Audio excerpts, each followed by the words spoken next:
Next উইকে আর কি তোমাদের সাথে আমার ফার্স্ট ক্লাস, যেদিন এ সেকশন রবিবারে আর বি সেকশন সোমবারে সম্ভবত। নাকি আমি উল্টা বললাম? যাই হোক, মানে যার যেদিন ক্লাস আছে তারা সেদিন জমা দিবে, ঠিক আছে?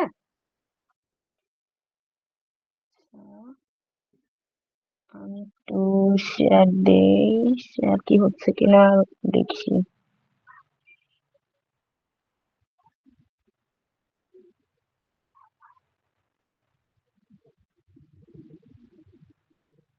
উম, উম, কোথায় ছিল? এই তোমরা কি স্ক্রিন দেখতে পাচ্ছ? কোন ম্যাথ গুলা বললেন অ্যাসাইনমেন্টের জন্য? আচ্ছা, আজকে স্লাইড এ যে লাস্টের দিকে কিছু ম্যাথ আছে, ওই ম্যাথ গুলা থাকবে আর কি। মানে আজকে আমরা পুরো স্লাইডটা পড়বো, প্রসেস গুলা শিখবো, ম্যাথ গুলা কিভাবে করা যায়। তারপরে ম্যাথ শেষ করার পরে যে কোয়েশ্চেন গুলো আছে, ওই কোয়েশ্চেন গুলার অ্যান্সার অ্যাসাইনমেন্টে থাকবে। তো কোয়েশ্চেন গুলো আমি গুনেছিলাম, কয়টা জানি ছিল, 13টা সম্ভবত ছিল, সবকিছু মিলিয়ে ছোট ছোট ম্যাথ। আবার অ্যান্সারও দেয়া আছে, মানে করে দেয়া নাই, বাট করার পর তোমরা চেক করতে পারবে যে অ্যান্সারের সাথে মিলছে কিনা। তো বেসিক্যালি খুবই ইজি একটা জিনিস। বাট এই জিনিসটা আর কি অ্যাসাইনমেন্ট হিসেবে দেওয়ার কারণ হচ্ছে, পরীক্ষায় তো তোমাদের এটা থাকবেই টার্মে, টার্মে বলতে মিড টার্মে। তো তোমাদের এটা করার সাথে সাথে অ্যাসাইনমেন্টের নাম্বারটাও পেয়ে যাচ্ছে, আবার প্র্যাকটিসটাও হয়ে গেল। তো একটু মনোযোগ দিয়ে শুনো। আর তোমরা কি কেউ, রেকর্ড থাকবে? আমার হচ্ছে এই ডিভাইসে, মানে আমি পিসি থেকে বসি নাই তো, ট্যাবে আমার রেকর্ডার নাই ইনস্টল করা। তো আমি রেকর্ড করতে পারছি না। বাট তোমরা যে কেউ যদি রেকর্ড করতে চাও, আমার কোনো সমস্যা নাই। তোমাদের কারোর কাছে কি রেকর্ডিং অপশন আছে বা রেকর্ডার ইনস্টল করা আছে? তাহলে করতে ম্যাম পারো আর কি। রেকর্ড করতেছি ওবিএস। আচ্ছা আচ্ছা, ঠিক আছে, তাহলে তো খুবই ভালো। ম্যাডাম তাহলে আপনার ম্যাকবুকে শিফট কমান্ড 5 এইটা একসাথে চাপ দিলে স্ক্রিন রেকর্ডের অপশন চলে আসবে। শিফট, দাঁড়াও, আমার তো ম্যাকবুক না, আমার তো আইপ্যাড। ম্যাম আইপ্যাড উপরে স্ক্রল করে টানলে হচ্ছে স্ক্রিন রেকর্ডের অপশনটা থাকে। দাঁড়াও তো দেখি স্ক্রিন রেকর্ডার খুঁজে পাই কিনা। আহ, উম, এখানে তো শর্টকাটে নাই, মানে আমি এর আগে কখনোই করি নাই, তো বলতে পারছি না আসলে। শর্টকাটে সেটিংস থেকে আনতে হয় ম্যাম। হ্যাঁ, ওইটাই আর কি, যে সেটিংস এ অন করা নাই মনে হয় setting। এই তোমরা করছো না একজন? তাহলে তো হচ্ছেই। জি ম্যাম, আপনি ক্লাস শুরু করেন, সাকিব তো বেশি বুঝে। ওই জি তো, ম্যাম, সাকিব করে ফেলো করে থেকে ফেলো। এ মোয়াজ বেশি কথা কও না। আচ্ছা আসো। আরে ব্লগ সেভ করে আমাদের, ফেলি, সমস্যা নাই। এই কথা বলো না, আমার ক্লাস শেষ করতে হবে। তোমাদের সাথে ছাড়া আমার আরো ক্লাস আছে, অনেকগুলা ক্লাস আজকে। Okay ma'am. ওকে, আমাদের ফার্স্ট অফ অল, আচ্ছা সিস্টেমটা কাজ করছে কি? উম, কি হলো, টেনে চার্জ? ও নাইস। আচ্ছা, একটা মিনিট দাঁড়াও তোমরা।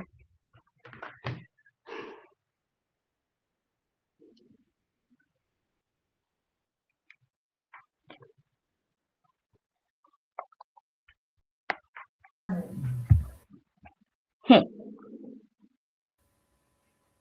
ঠিক আছে। এখানে আমাদের ফার্স্টে এই স্লাইডটা হচ্ছে ম্যাম কি প্রজেক্ট ইভ্যালুয়েশনের উপরে। কেউ কি কিছু বলছো? ম্যাম হচ্ছে গুগল মিটে রেকর্ড করলে ভয়েস আসতেছে না আর কি, আপনার ভয়েস রেকর্ড হচ্ছে না আমাদের এবার থেকে। ভয়েস রেকর্ড হচ্ছে না? জি। তোমাদের কি কেউ মানে স্ক্রিন রেকর্ডার পিসি থেকে বসেছো কিনা? পিসি থেকে বসলে আর কি স্ক্রিন রেকর্ডার যদি ইনস্টল করা থাকে তাহলে উপর থেকে করতে পারবে। আমি তো এটা জানি না আসলে, দাঁড়াও দেখি কোথায় রেকর্ডিং এর অপশনটা আছে। আচ্ছা, মানে সবকিছু ঠিকঠাক ভাবে রেকর্ড হচ্ছে? ওকে, ঠিক আছে, তাহলে আমরা একটু ক্লাসটা শুরু করি। আমাদের এই স্লাইডটা হচ্ছে প্রজেক্ট ইভ্যালুয়েশনের উপরে, অর্থাৎ ইনভেস্টমেন্ট। এখানে আমরা লেখাই দেখতে পাচ্ছি ইনভেস্টমেন্ট ডিসিশন রুলস। অর্থাৎ বেসিক্যালি আমাদের যে কোনো একটা ইনভেস্টমেন্ট আমরা স্টার্ট করব কি করব না, সেটার জন্য আমরা আগে দেখি যে প্রজেক্টটা ফিজিবল কিনা, প্রজেক্টটা থেকে লাভ আসবে কিনা, আমরা প্রজেক্টটা করে কি কি উপকার পাবো, এই সমস্ত জিনিসপাতি। এই সমস্ত জিনিসপাতি দেখার পর যদি আমাদের কাছে মনে হয় যে না আমরা এই প্রজেক্টটা করে ইনভেস্ট করে যথেষ্টভাবে লাভবান হব, তখনই কি করি, আমরা ডিসাইড করি যে না আমরা এই প্রজেক্টটা শুরু করতে পারি। আদারওয়াইজ আমরা যদি দেখি যে লাভ হচ্ছে না, লস হচ্ছে প্রজেক্টটা করতে, তখন আমরা প্রজেক্টটা ডিসকার্ড করে দেই যে না আমার তো এটা দিয়ে কোনো উপকার হচ্ছে না, আমি এই প্রজেক্টটা করব না। তো এই যে লাভ হচ্ছে কি লস হচ্ছে, এই কথাগুলো তো খুবই ভেগ টার্ম। আমি কিভাবে বুঝবো যে লাভ হচ্ছে না লস হচ্ছে? সেটা তো আমার একটা ফিনান্সিয়ালি ক্যালকুলেশন করে দেখতে হবে যে আমি এত টাকা দিচ্ছি, বিনিময়ে আমি এই প্রজেক্টটা শেষে এত টাকা পাচ্ছি, বা কি কি ধরনের ফিনান্সিয়াল লাভ লসের সম্মুখীন হচ্ছে, আমি প্রতি বছর শেষে কত টাকা পাচ্ছি, তারপরে হচ্ছে ওভারঅল পুরো প্রজেক্ট শেষে কত টাকা পাচ্ছি। এভাবে অর্থনৈতিক যে মেজারমেন্টের মাপকাঠিগুলো, সেটাই হচ্ছে আমার এই চ্যাপ্টারের আলোচ্য বিষয়। অর্থাৎ আমরা কতটুকু গেইন বা লস করতে পারছি সেটাকে একটা মেজারমেন্টের আওতায় নিয়ে এসে ক্যালকুলেট করে দেখব যে আমার অর্থনৈতিক ভাবে এত টাকা লাভ হচ্ছে বা এত টাকা লস হচ্ছে। তারপরে আমরা ওই প্রজেক্টটা নিব অথবা নিব না। আবার এরকম হতে পারে একই সময়ে আমাদের সামনে একাধিক প্রজেক্ট আসলো, দুইটা তিনটা। এখন ওই দুইটা তিনটা আর সবগুলাতে ইনভেস্ট করার মতন আর্থিক সক্ষমতা আমার নেই, আমি জাস্ট একটা প্রজেক্টে ইনভেস্ট করতে পারবো। সেক্ষেত্রে আমি কি করব, ওই দুইটা তিনটা প্রজেক্টের ফিনান্সিয়াল অ্যানালাইসিসটা আমি করব, করে দেখব কোন প্রজেক্টটা আমার জন্য সবচেয়ে বেশি লাভজনক। তো তারপরে যে আমি ওই মোস্ট প্রফিটেবল যে প্রজেক্ট, সেই প্রজেক্টে নিব, তারপরে সেখানে ইনভেস্ট করবো আর কি। তো ওভারঅল এই জিনিসগুলো কিভাবে আমি এই ক্যালকুলেশন গুলো করব, এটাই এই প্রজেক্ট ইভ্যালুয়েশন বা ইনভেস্টমেন্ট ডিসিশন রুলস এখানে দেয়া আছে। আচ্ছা, এখানে ফার্স্টে যদি আমরা দেখি যে ইনভেস্টমেন্ট ডিসিশনের সময় কি কি কোয়েশ্চেন করব। কোয়েশ্চেন গুলো থাকে যে হুইচ প্রজেক্ট শুড শুড কি লেখা, এটা শুড দা উই আন্ডারটেক, দা হবে না, which project should we undertake, কোন প্রজেক্টটা আমরা আর কি সিলেক্ট করব। how do we make the decision consistent with the goal of maximizing the value, আমাদের লাভ তো করতে হবে, এটা তো মেন্টালিটি আছে আমাদের সবসময়, কি আরেকটা টার্গেট থাকে যে প্রফিট কিভাবে ম্যাক্সিমাইজ করা যায়, সর্বোচ্চ লাভ আমরা কোন জায়গাটা থেকে করতে পারি। তো এই কোয়েশ্চেন গুলা আমরা ইনভেস্টমেন্টের ডিসিশন নেওয়ার আগে নিজেদেরকে করব। তারপরে এই কোয়েশ্চেন গুলার অ্যান্সার ওয়াইজ আমরা decision making process অগ্রসর হব। To evaluate potential investment projects, we should consider the magnitude of cash flow, the timing of cash flow, and the risk associated with the cash flow. আমরা একটু এই, যদিও এই চ্যাপ্টারটা থেকে তোমার ম্যাথে আসবে, স্টিল আমরা কিছু থিওরি পার্ট ছোট্ট কোয়েশ্চেন হিসাবে 1-2 মার্কে দিতে পারি। তার মধ্যে এটা একটা যে পটেনশিয়াল ইনভেস্টমেন্ট প্রজেক্টের ক্ষেত্রে আমরা কি কি কনসিডার করব, ঠিক আছে? কি কি থাকছে, ক্যাশ ফ্লো এর ম্যাগনিটিউড মানে কত টাকার আর্থিক লেনদেন হবে, টাইমিং অফ ক্যাশ ফ্লো যে কোন সময়ে আমার ক্যাশ ফ্লোটা হচ্ছে, এই জিনিসটা, এই অ্যাসপেক্টটা না অনেক ইম্পর্টেন্ট। যে এই স্লাইডের সামনের দিকের ম্যাথেই আমরা দেখবো, তা আমি একটু ছোট্ট করে বলে যাই। যে মনে করো দুইটা প্রজেক্টেই তোমার সেম পরিমাণে লাভ হচ্ছে বা তুমি সেম অ্যামাউন্টেই টাকা ফেরত পাচ্ছ, কিন্তু একটা প্রজেক্টে তুমি নেক্সট বছরেই তুমি যতটা ইনভেস্ট করেছো তার প্রায় 60% উঠে আসছে, আর আরেকটা প্রজেক্টে নেক্সট ইয়ারে 10% উঠে আসছে, তারপরে আস্তে আস্তে তোমার রিটার্নটা বাড়ছে। সেই ক্ষেত্রে আমার টাইমিং এর পার্সপেক্টিভে কিন্তু প্রথম প্রজেক্টটা বেশি লাভজনক, কারণ তোমার ফিউচারের চেয়ে যত দ্রুত আর কি তুমি টাকাটা রিসিভ করবে বা যত দ্রুত আর কি তোমার যতটুকু ইনভেস্ট করেছিলে সেটা উঠে আসবে, সেইটা আর্থিক দিক দিয়ে আমরা লাভজনক বলে মনে করি, ঠিক আছে? কারণ ফিউচারের কথা কেউই বলতে পারে না, তোমার 2 বছর পর ওই প্রতিষ্ঠানটা থাকবে কিনা তার কোনো গ্যারান্টিও নাই, একটা কথা। আবার বিভিন্ন রকমের দুর্যোগ আসতে পারে, ন্যাচারাল ক্যালামিটিস হতে পারে, বা শেয়ার মার্কেটে ধস নামতে পারে, অনেক ধরনের ফ্যাক্টর থাকতে পারে। তো আমাদের আর কি একটা টার্গেট থাকবে যে যত দ্রুত আমরা টাকা উঠিয়ে নিতে পারি। তো এটাই আর কি যে timing of the cash flow, এটা খুবই ইম্পর্টেন্ট। আর থার্ড হচ্ছে the risk associated with the cash flow. এই যে রিস্ক তো বললামই যে রিস্ক বিভিন্ন রকমের হতে পারে, প্রাকৃতিক দুর্যোগও হতে পারে, আর্থিক সমস্যা হতে পারে, পলিটিক্যাল আনরেস্ট আসতে পারে, বিভিন্ন রকমের রিস্ক অ্যাসোসিয়েটেড থাকে। তো এই সবগুলাকে ইভ্যালুয়েট করে অ্যানালাইসিস করে আমরা কোন প্রজেক্টে পটেনশিয়ালি ইনভেস্ট করতে পারি সেটা ডিসাইড করব। ম্যাম দ্য তারপরে ম্যাগনিটিউড অফ হ্যাঁ বলো। ক্যাশ ফ্লো এইটা বুঝি নাই। দ্য ম্যাগনিটিউড ম্যাগনিটিউড অফ মানে ক্যাশ ভ্যালু, ফ্লো। ম্যাগনিটিউড মানে ভ্যালু, যে তোমার ক্যাশ ফ্লো কোনটাই বেশি হচ্ছে কোনটাই কম হচ্ছে। কিছু প্রজেক্টে দেখবে যে তোমার অনেক প্রচুর অর্থের লেনা দেনা হয়, ওইখানে কি ম্যাগনিটিউডটা বেশি। আর কিছু প্রজেক্টে দেখবে টাকা পয়সা প্রতি বছরে তুমি দিচ্ছও কম পাচ্ছও কম এই টাইপের, এটার হচ্ছে ম্যাগনিটিউডটা কম। তো তোমার টাকাটা বেশি যাচ্ছে না কম যাচ্ছে সেটাকে আর কি ম্যাগনিটিউড অফ ক্যাশ ফ্লো হিসাবে আইডেন্টিফাই করা হয়। ঠিক আছে। Okay ma'am. আচ্ছা, এরপরে হচ্ছে ডিসকাউন্টেড ক্যাশ ফ্লো। এই ডিসকাউন্টেড বলতে আর কি ওই যে ডিসকাউন্ট রেট বা ইন্টারেস্ট রেট এই কথাটাকে বুঝাই। ঠিক আছে। তো ওই রেট হিসাবে আমার ক্যাশ ফ্লোটা কিরকম হচ্ছে, মানে NPV FPV future value of money কতটুকু হচ্ছে না হচ্ছে সেটা আমাদের কনসিডার করা লাগবে। আর separate investment and financing decision, এটা হচ্ছে ওই তো বিভিন্ন রকমের যদি আমার প্রজেক্ট থাকে সেই ক্ষেত্রে আমি ভিন্ন ভিন্ন ইনভেস্টমেন্টে কি কি ধরনের ডিসিশন নিব এই জিনিসগুলা আমাদের মাথায় রাখা লাগবে। তো ওভারঅল এই বিষয়গুলোকে আমাদের কনসিডার করে তারপর প্রজেক্ট নেওয়া লাগে। আচ্ছা, এরপরে হচ্ছে কনসিস্টেন্সি প্রিন্সিপাল। কনসিস্টেন্সি প্রিন্সিপাল জিনিসটা কি, আমরা এই যে টাকা দিচ্ছি এবং টাকা পাচ্ছি এই জিনিসটাই তো ক্যাশ ফ্লো। এই ক্যাশ ফ্লো আর ইন্টারেস্ট রেট অর্থাৎ আমার বর্তমান ক্যাশের ভ্যালু যত, ফিউচারে তো ক্যাশের ভ্যালু তত থাকবে না। ইনফ্লেশন এন্ড আদার অ্যাট্রিবিউটের কারণে আমার ফিউচারে কি বলে ওটাকে ক্যাশ ভ্যালু যেটা সেটা রিডিউস করে, মানে একই টাকা দিয়ে আমরা বর্তমানে যা যা কিনতে পারি ফিউচারে আমরা তার চেয়ে কম জিনিস কিনতে পারি, এগুলা তোমরা অলরেডি জেনে এসেছো, সিটিও দিয়ে এসেছো। তো এই যে এই বিষয়গুলা এগুলা আমরা যখন আর কি ক্যালকুলেট করব বা মেজার করব তখন আমরা কিছু ক্রাইটেরিয়া মাথায় রাখবো। কি কি criteria? Discount real cash flow with আর রিয়েল ইন্টারেস্ট রেট। আমাদের ক্যাশ ফ্লোটাকে মানে আনরিয়েল ভাবে আমি ক্যালকুলেট করব না, মানে একটা আজগুবি ক্যালকুলেশন নিয়ে আসবো না, এখানে রিয়েল ক্যাশ ফ্লোকে রিয়েল ইন্টারেস্ট রেট দিয়ে বাস্তবতার নিরিখে আর কি জিনিসটাকে মাপতে হবে।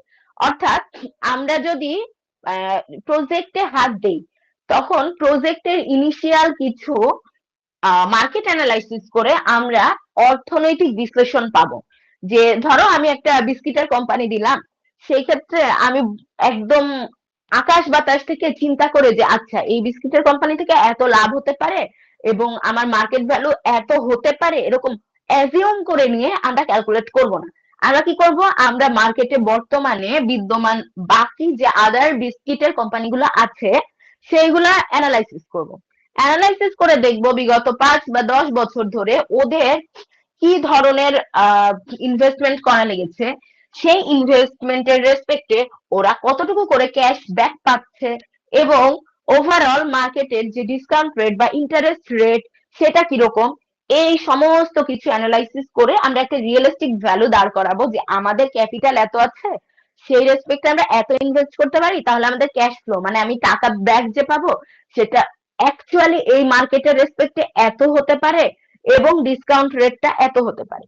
তো আমরা জাস্ট মানে প্রথম লাইনটার মিনিং এটাই যে আমাদের মার্কেট অ্যানালাইসিস করে এই ডিজিট গুলা পাওয়া লাগবে। ঠিক আছে। মানে আমি বুঝতেই পারছি যে ফিউচারে আমি কত টাকা পাবো সেটা তো আমি আর টাইম ট্রাভেল করে ফিউচারে যে দেখে আসতে পারবো না যে আমি 5 বছর পর এত টাকা লাভ করব। তো ওই টাকাটা যে এত টাকা লাভ হবে সেই ভ্যালুটা তো আমার কোথাও থেকে নিয়ে আসতে হবে, সেটা আমি ইচ্ছা মতো বসিয়ে দিব না, সেটা আমরা মার্কেট অ্যানালাইসিস করে দেখবো যে অ্যাকচুয়ালি অন্যান্য সেম টাইপের বিজনেস যারা আছে অন্যান্য ব্র্যান্ড তারা কিরকম প্রফিট করছে বা তারা কিরকম রেট রিটার্ন পাচ্ছে, তারপরে সেই অনুযায়ী আমরা আমাদের ক্যাপিটাল ওয়াইজ বা সক্ষমতা ওয়াইজ একটা ভ্যালু কনসিডার করে তারপরে হিসাব করব। সেকেন্ড পয়েন্টটা হচ্ছে discount nominal cash flows with a nominal interest rate. আমাদের একটা অপটিমাম বা মিনিমাম ভ্যালু ধরে নিয়ে তারপরে এটাকে ক্যালকুলেট করা লাগবে। আর থার্ড একটা হচ্ছে discount foreign currency cash flow with the interest rate for the same currency. আমাদের আন্তর্জাতিক যে ইন্টারন্যাশনাল যে মার্কেটটা আছে সেটাও গ্যাপ করা লাগবে, সেই ক্ষেত্রে আমাদের ফরেন কারেন্সির যে আপ ডাউন বা ফরেন কারেন্সির যে কিরকম ফরেন মার্কেটে কিভাবে ক্যাশ ফ্লোটা হচ্ছে, এই সমস্ত কিছুকে আমাদের চিন্তার অধীনে বা কনসিডারেশনের অধীনে নিয়ে এসে তারপরে ক্যালকুলেট করতে হবে। এই জিনিসটাই হচ্ছে আমাদের কনসিস্টেন্সি প্রিন্সিপালকে আইডেন্টিফাই করছে। আচ্ছা, এবার হচ্ছে আমাদের ম্যাথের প্রসেস গুলা, যে কি কি ম্যাথ ইউজ করে আমরা ইনভেস্টমেন্ট ডিসিশন রুল মেক করব। এখানে আমাদের 5 ধরনের ম্যাথ আছে, এই স্লাইড জুড়ে এই 5 ধরনের ম্যাথেরই বর্ণনা আছে। ফার্স্ট এটা হচ্ছে নেট প্রেজেন্ট ভ্যালু, এনপিভি। এটা ওই যে আমরা এনপিভি এসপিভি ম্যাথ যে করেছিলাম আর অ্যানুইটি করেছিলাম, ওইগুলা কম্বাইন করে একটা প্রসেস আর কি। এটা আমরা দেখলেই বুঝতে পারবো, ইজি একদম। তারপরেরটা হচ্ছে ইন্টারনাল রেট অফ রিটার্ন। এটা হচ্ছে আমি বর্তমানে যেই টাকা বিনিয়োগ করলাম নির্দিষ্ট সময়, মানে আমি যতদিন ধরে বাজারজাত করতে চাচ্ছি আমার প্রোডাক্ট বা মার্কেটে আমি থাকতে চাচ্ছি, সেই টাইম জুড়ে আমি তো ক্যাশটা কি পাবো, ব্যাক পাবো। ইনভেস্টমেন্ট শুরুতেই করলাম, পরের বছরগুলোতে আমি টাকাটা ব্যাক পাবো। কিছু বছর পর হচ্ছে আমার যতটা ইনভেস্ট আমি করেছি তত টাকা উঠে যাবে, তারপরের টাইমটাই আমি কি প্রফিট পেতে থাকবো। তো যেই টাইম পিরিয়ড পর আমার টাকা উঠে যাবে সেই টাইমে এসে আমার এনপিভিটা কি জিরো হয়ে যাবে। একটা ম্যাথ করলেই বুঝতে পারবে, মানে আমরা জিনিসটা এরকম করে ধরছি, ইনভেস্ট যখন আমি করছি সেই টাকাটা হচ্ছে নেগেটিভ, কারণ আমি এই টাকাটা দিচ্ছি পাচ্ছি না, সো মাইনাস প্রফিট।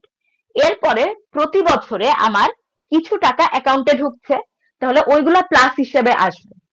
কিছু বছর পর আমার ওই প্লাস গুলা অ্যাকুমুলেট করে দেখা যাবে আমি যত ইনভেস্ট করেছি তার সমান হয়ে গিয়েছে, অর্থাৎ আমার যতটুকু ইনভেস্ট করেছি সেই টাকাটা উঠে আসছে।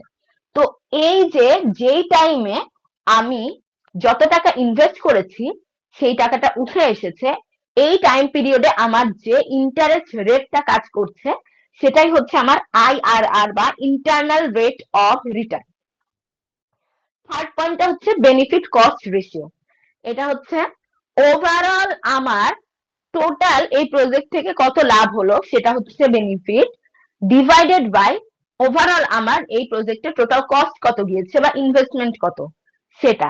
তাহলে আমাদের লাভ ডিভাইডেড বাই ইনভেস্টমেন্ট, এই জিনিসটাই হচ্ছে benefit cost ratio.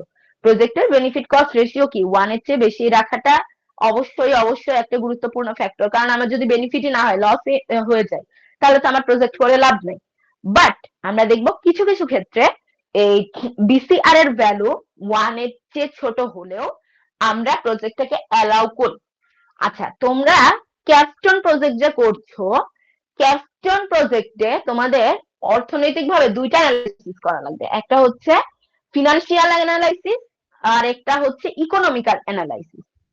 Financial analysis হচ্ছে তোমাদের দেশীয় বাজারে, এই যে একটু আগে যে 3টা ক্রাইটেরিয়া বললাম তার মধ্যে একটা কি ছিল, দেশীয় বাজার ছিল, আর একটা ছিল আন্তর্জাতিক বাজার।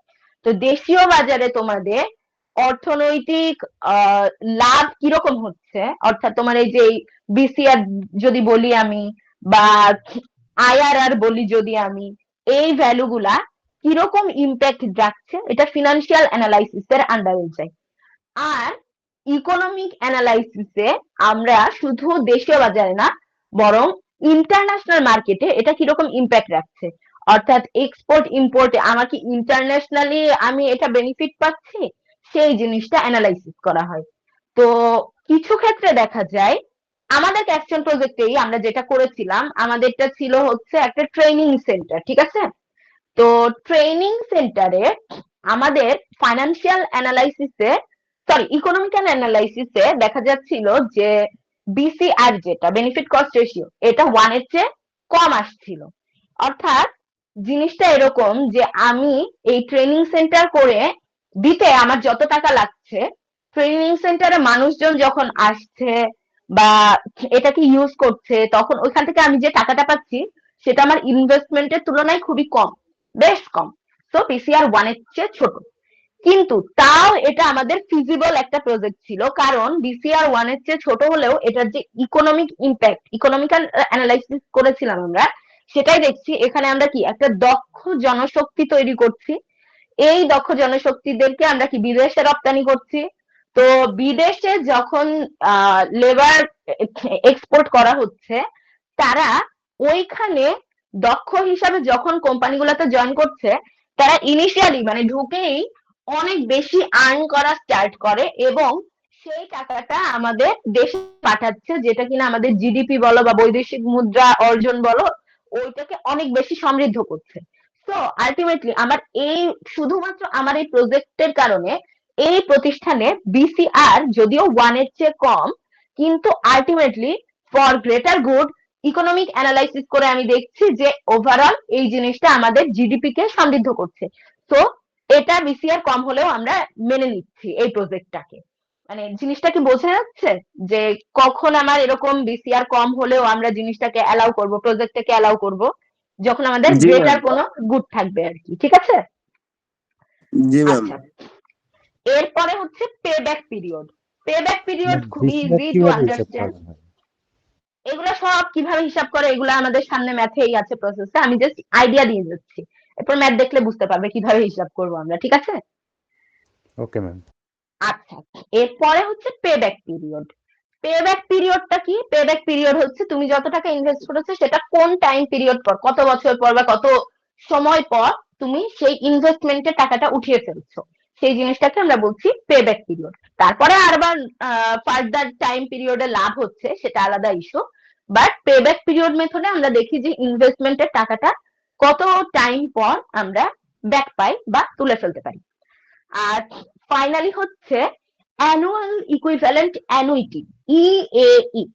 এই জিনিসটা হচ্ছে যখন আমরা মাল্টিপল প্রজেক্ট নিয়ে কাজ করি, 2টা বা 3টা, মানে কাজ করি বলতে ডিসিশন মেকিং এর জন্য আমাদের সামনে মাল্টিপল প্রজেক্ট আসে, তখন আমরা কোন প্রজেক্টটা নিব এটার হিসাব করার সময় যদি এরকম হয় যে একটা প্রজেক্ট 5 বছর ধরে আর কি রান করবে, আরেকটা প্রজেক্ট 7 বছর ধরে রান করবে, অর্থাৎ অসমান পিরিয়ড অফ টাইম দুইটা প্রজেক্টে, অসমান বা আনইকুয়াল, যাই হোক অসমান টাইম পিরিয়ড জুড়ে দুইটা প্রজেক্ট চলছে, তখন আমাদের দুইটা থেকে লাভ হিসাব করাটা একটু ডিফিকাল্ট হয়ে যায়। কারণ আমার যদি দুইটা সমান না হয়, আমি 5 বছরে কতটুকু টাকা পাচ্ছি, 7 বছরে কতটুকু টাকা পাচ্ছি, ইউজুয়ালি কি হবে, বেশি টাইম যেটাই সেটাই টাকাটা বেশি আসবে। তো এদেরকে আমরা সেম টাইম ফ্রেমে নিয়ে যে হিসাব করতে পারি হচ্ছে এই যে 4 নাম্বার যে মেথডটা ছিল পেব্যাক পিরিয়ড, এটা দিয়ে।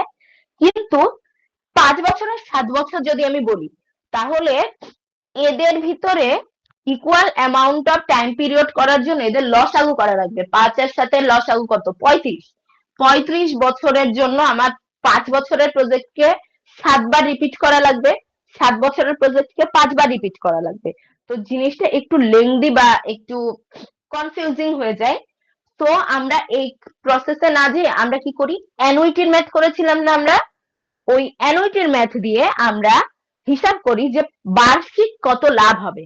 5 বছরের প্রজেক্ট থেকে বার্ষিক এত লাভ, 7 বছরের প্রজেক্ট থেকে বার্ষিক এত লাভ, তাহলে আমার কোনটা বেশি লাভজনক সেই হিসাব করে তারপরে আমরা প্রজেক্ট কোনটা নিব সেই ডিসিশনটা নিই।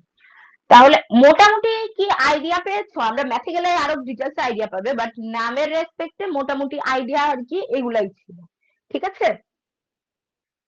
জি ম্যাম। এখন আমরা প্রসেস গুলাই চলে যাই। প্রথম যেটা ছিল এনপিভি বা নেট প্রেজেন্ট ভ্যালু।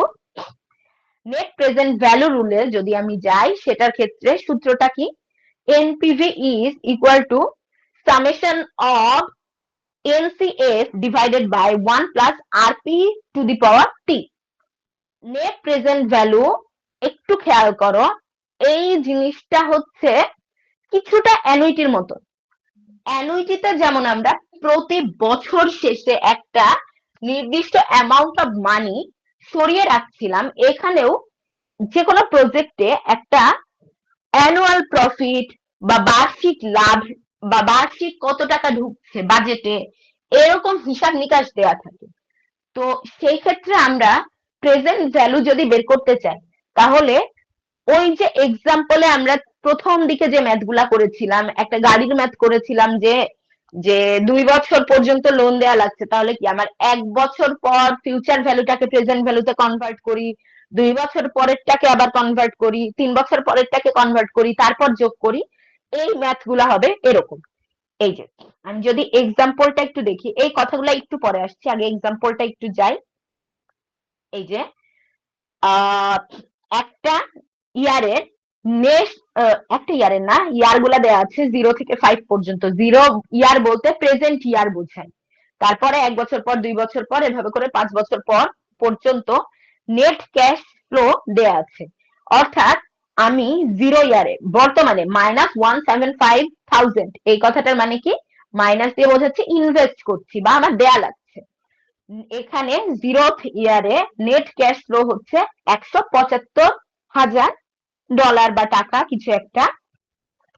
1 বছর পর আমি পাচ্ছি 44,000 টাকা, 2 বছর পরেও 44,000, 3 বছর পরেও 44,000, 4 বছর পর 44,000, 5 বছর পর পাচ্ছি 69,000। এটা যদি 5 বছর পরেও 44,000 হতো, আমি কিন্তু প্রত্যেক বছরই যেহেতু সেম ফিউচার ভ্যালু, তো আমি অ্যানুইটি দিয়ে করতে পারতাম, কিন্তু এটা যেহেতু উল্টা পাল্টা, তো আমি কি করব, প্রত্যেকটা ইন্ডিভিজুয়ালি এই যে 1 এর নেট ক্যাশ ভ্যালু বা নেট ক্যাশ ফ্লো 44,000, সেটাকে প্রেজেন্ট ভ্যালুতে কনভার্ট করে নিচ্ছি ওই সূত্রটা দিয়ে। কোন সূত্রটা? Present value equal to future value divided by 1 plus R to the power n। এই সূত্রে ফেলে, যেখানে আমার এই যে আর এর ভ্যালু বলাই আছে উপরে, ডিসকাউন্ট রেট হচ্ছে 10%, তো এখানে আমি এই সূত্রে ফেলে প্রথম বছরের প্রেজেন্ট ভ্যালুটা পাচ্ছি 40,000। সেম সূত্রে ফেলে সেকেন্ড বছরের 44,000টাকে আমি প্রেজেন্ট ভ্যালুতে কনভার্ট করে পাচ্ছি 36,000। এরকম করে করে প্রত্যেকটা আমি এটা একটা প্রত্যেকটা কনভার্ট করে করে তারপর আমি যোগ করে ফেললে এনপিভিটা পাবো। এই যে এখানে দেখো করা আছে যে বর্তমানে যেটা আছে 0th ইয়ারে এই $175,000 যেটা, সেটা তো প্রেজেন্ট ভ্যালুই থাকবে, সেম টাকাই লিখলাম আমি এখানে। 1 বছর পর এই 44,000টা আমি সূত্রে বসালে 44,000 বাই 1 প্লাস আর এর ভ্যালু যেহেতু 10%, এটা 1.1 হয়ে যাচ্ছে টু দি পাওয়ার n। 1 বছর পর তাই এটা 1, তারপরেরটা হয়ে যাবে কি, এখানে 2 তাই স্কয়ার, 3 তাই কিউব, এভাবে করে করে করে করে আমার প্রত্যেকটা যোগ হচ্ছে। এটা কি, এটা 44,000 টাকা প্রেজেন্ট ভ্যালু, এটা 44,000 টাকা 2 বছর পর 44,000 টাকা যেটা, সেটা প্রেজেন্ট ভ্যালু। এভাবে করে করে সবগুলা পেয়ে আমি যোগ করছি, যোগ করে আমি দেখছি আমার আলটিমেট প্রেজেন্ট ভ্যালু আসছে, নেট প্রেজেন্ট ভ্যালু যেটা 7,318 টাকা। এটা কি বোঝা গিয়েছে? ম্যাম 10%টাকে কনভার্ট করলে 0.10 হবে না, নাকি 1.10 লিখছেন? এটা তো 1 plus R to the power n না, তো তাহলে আমার কি দাঁড়াবে 1 plus 0.1 to the power n, তাহলে 1 প্লাস 0.1 সমান কি 1.1 হয়ে যাচ্ছে না, সেটা একবারে লিখেছি। জি ম্যাম। আর হচ্ছে এটা কি ওই যে আগের যে সূত্রগুলো ছিল সেটা দিয়ে তারপরে প্রেজেন্ট ভ্যালুতে কনভার্ট করে নিছি? হ্যাঁ হ্যাঁ হ্যাঁ, ওই যে ফিউচার ভ্যালু, এইটা তো এই যে এইটা নেট ক্যাশ ভ্যালু যেটা, সেটা তো 2 বছর পরের ভ্যালুটা কত সেটা, তার মানে কি ওটা ফিউচার ভ্যালু। তারপর সেটাকে আমি নেট প্রেজেন্ট ভ্যালু মানে পিভি এর সূত্রে নিয়ে আসলাম, এই যে যেই সূত্র ছিল পিভি সমান FV divided by 1 plus R to the power n, এই সূত্রটা মনে আছে না? তো জি ম্যাম। এই সূত্রটা কি, আমার স্পেসিফিক ওই বছরের এফভিটা পিভিতে কত হবে, তাহলে এইটার জন্য আমার প্রত্যেকটার জন্য আলাদা আলাদা করে বের করা লাগছে না, করে নিয়ে আমি টোটালটা যোগ করে দেখছি যে নেট প্রেজেন্ট ভ্যালু তাহলে আমার কত আসে। বোঝা গিয়েছে? জি ম্যাম। আচ্ছা, এইটাই কি কার কোনো কনফিউশন আছে আর? আচ্ছা, ধরে নিচ্ছি নাই, থাকলে আমাকে জিজ্ঞেস করো। তো এই পার্টটা মানে নেট প্রেজেন্ট ভ্যালুটা হচ্ছে এভাবেই আমরা ক্যালকুলেট করি যে তোমার ক্যাশ ফ্লো দেয়া থাকবে, ক্যাশ ফ্লো থেকে আমরা টোটালটা যোগ করে মানে কনভার্ট করে টোটালটা যোগ করে দেখবো নেট প্রেজেন্ট ভ্যালুটা কত আসছে। এখন একটু আমরা কথাবার্তায় আসি। The net present value measures the amount by which the value will increase or decrease if the project is accepted. যদি আমি প্রজেক্টটা অ্যাকসেপ্ট করি তাহলে আমার বর্তমানে আমি ইনভেস্ট করছি 1,75,000 টাকা, সেখান থেকে আমার 5 বছর পর টোটাল গেইন হচ্ছে 7,335 না 38 কত টাকা জানি দেখলাম সেই টাকা। তার মানে আমার এনপিভিটা কি পজিটিভ হচ্ছে, আমার জিনিসটা লাভ হচ্ছে। যদি আমি দেখতাম টোটালটা যোগ করে নেগেটিভ ভ্যালু আসছে, তার মানে কি আমার প্রফিট হয় নাই, ওটা হচ্ছে লস। ইউজুয়ালি কি করব, এই যে accept all projects for which NPV is greater than 0, অর্থাৎ এটা প্রফিটেবল প্রজেক্ট, সো আমি অ্যাকসেপ্ট করলাম। Reject all project for which NPV is less than 0, benefit হয় নাই, আমার লস হয়েছে, তখন আমি ওই প্রজেক্টটাকে নিব না। For mutually exclusive project choose the project with the highest NPV. যদি আমার একাধিক প্রজেক্ট থেকে চুজ করা লাগে, তাহলে যেইটা সবচেয়ে বেশি এনপিভি দিচ্ছে বা প্রফিট দিচ্ছে সেই প্রজেক্টটাকে আমি চুজ করব। আচ্ছা, আমি আগেই চলে গিয়েছিলাম ক্যাশ ফ্লো ডায়াগ্রামে। ক্যাশ ফ্লো ডায়াগ্রামটা একটু আমরা যদি দেখি, any organization involved in a project receive and spends different amount of money at different points in time, and a cash flow diagram is a visual representation of the inflow and outflow of fund. এই ফিগারটা যদি আমি দেখি, আমাদের মানে আগের ম্যাথটার সাথে যদি আমি রিলেট করতে চাই, ফিগারটা না বানাই, এই ম্যাথটার জন্য ক্যাশ ফ্লো আঁকবো, আমি একটা স্ট্রেট লাইন আঁকবো। স্ট্রেট লাইন এঁকে আমার এখানে 0 থেকে 5 পর্যন্ত ইয়ার আছে, আমি 0 1 2 3 4 5 এরকম ঘর কাটবো। কাটার পর আমার 0, এটা হচ্ছে পজিটিভ, উপরের পার্টটা দাগে, আর নিচের পার্টটা হচ্ছে নেগেটিভ। নেগেটিভ মানে কি, আমার খরচ হচ্ছে বা আমি ইনভেস্ট করছি বা কস্ট যাচ্ছে, আর পজিটিভ মানে ওইখান থেকে আমার টাকা আসছে, আমি টাকা পাচ্ছি। তাহলে 0 ইয়ারে আমার এখানে 175,000 এটা হচ্ছে দেয়া লেগেছে ইনভেস্টমেন্ট। 1 2 3 4 সবগুলার জন্য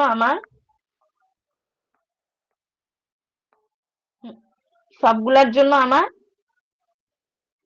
সেম অ্যামাউন্টে 44,000 করে টাকা দেয়া লাগছে। তো আমি চোখের আন্দাজে সবগুলা দাগ সমান দিব।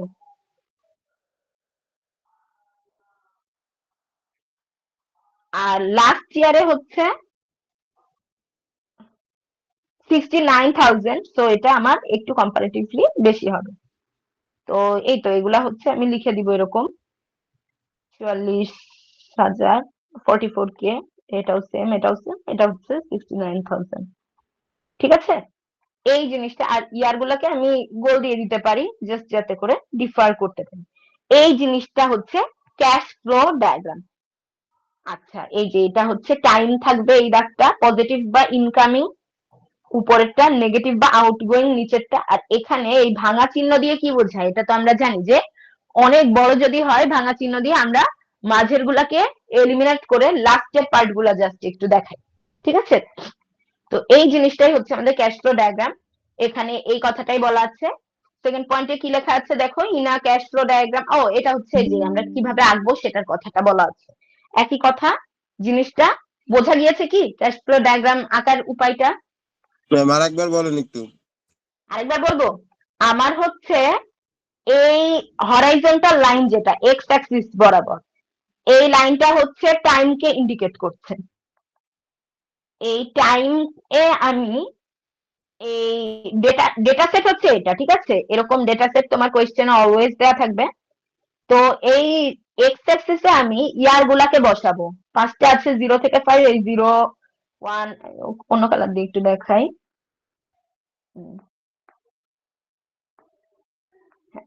এটা এই যে 0 1 2 3 4 5 এগুলো আমি বসালাম। বসানোর পর আমার এই পার্টটা হচ্ছে পজিটিভ ইনকামিং, এই দাগের উপরের পার্টটা ওয়াই অ্যাক্সিসের ধনাত্মক দিক, আর ওয়াই অ্যাক্সিসের ঋণাত্মক দিকটা হচ্ছে নেগেটিভ আউটগোয়িং, এটা হচ্ছে আমি যে টাকা খরচ করব বা ইনভেস্ট করব সেটা। এখন প্রথম বছরে আমার এখানে কি বলা আছে, -175,000, মানে কি 1,75,000 টাকা আমি ইনভেস্ট করেছি বা প্রোভাইড করেছি প্রজেক্টে। তো এটা আমার আউটগোয়িং এ যাচ্ছে, তাই আমি এটাকে এই যে নিচে লিখেছি নেগেটিভ বা আউটগোয়িং এর পার্টে।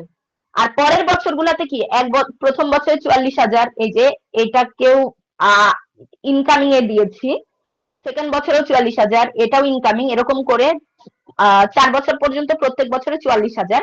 এই জন্য আমি এইগুলার লেংথ কে, এই ইনকামিং এর লেংথ গুলাকে সেম রেখেছি, যেহেতু সেম অ্যামাউন্ট অফ টাকা আমি পাচ্ছি। ফিফথ ইয়ারে আমার ৬৯,০০০ টাকা পাচ্ছি, যেটা কিনা ৪৪,০০০-এর চেয়ে বড়, তাই এই অ্যারোটাকে আমি একটু বড় করে দিয়েছি। তো এই ডায়াগ্রামটা হচ্ছে আমার ক্যাশ ফ্লো ডায়াগ্রাম। বোঝা গিয়েছে?